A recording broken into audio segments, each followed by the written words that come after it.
I want to bring in now Democratic Senator Kirsten Gillibrand, who has her pulse on a lot of the hot topics of the day. Senator, thank you for being back on the show.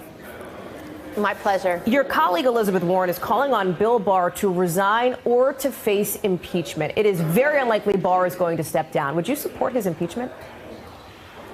Well, I first believe we need an IG investigation. Unfortunately, the Attorney General has acted as President Trump's henchman time and time again, whether it was making it difficult for the American people to see the Mueller report, or whether it is this instance where he has subverted his own Department of Justice, resulting in 4 people resigning. It is an outrage, and so we need a full investigation by the IG. And if he finds criminal conduct, then we can consider our other options. And would you consider another option being potentially the impeachment of the AG?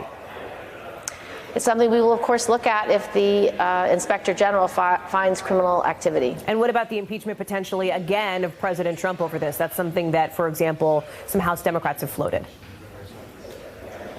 My focus right now is trying to get things done for the American people. Today we have an important vote on the War Powers Resolution.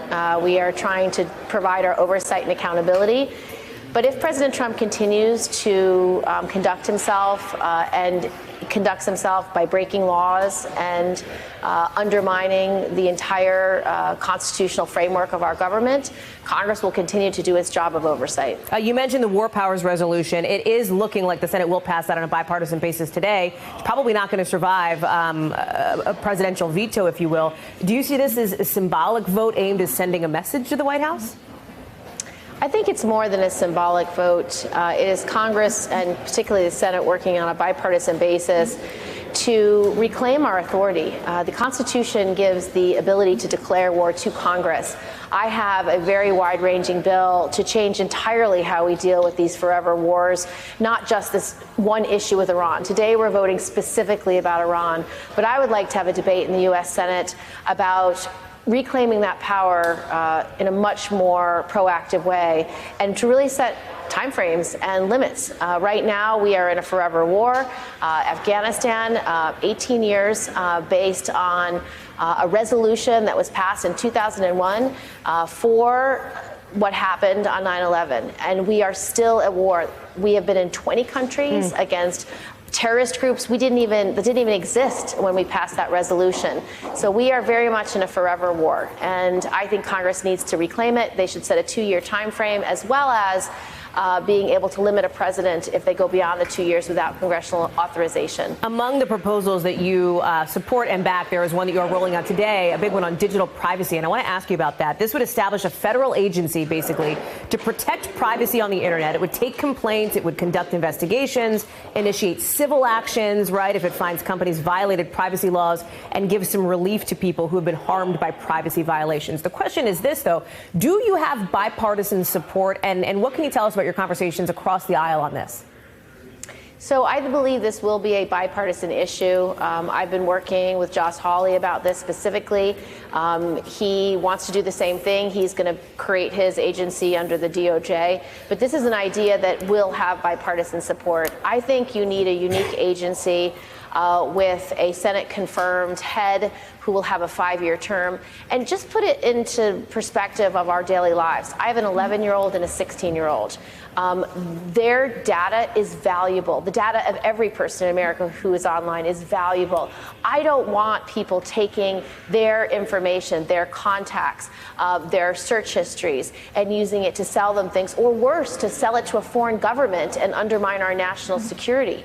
So as a mother, this is something I'm deeply concerned about.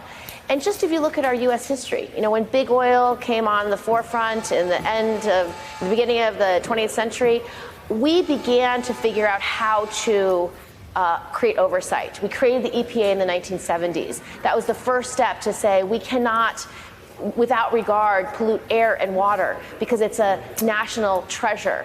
Our data is valuable, and we should be protecting it as a national resource as well. 2 more very quick questions before you go. First, on the news of the day this morning coming out of John Kelly, the former chief of staff over at the White House, saying that essentially defending Lieutenant Colonel Alexander Vindman, saying he was just doing his job. You're on the Armed Services Committee. Right. What can Congress do to try to protect Vindman? What is your reaction to Mr. Kelly's comments this morning?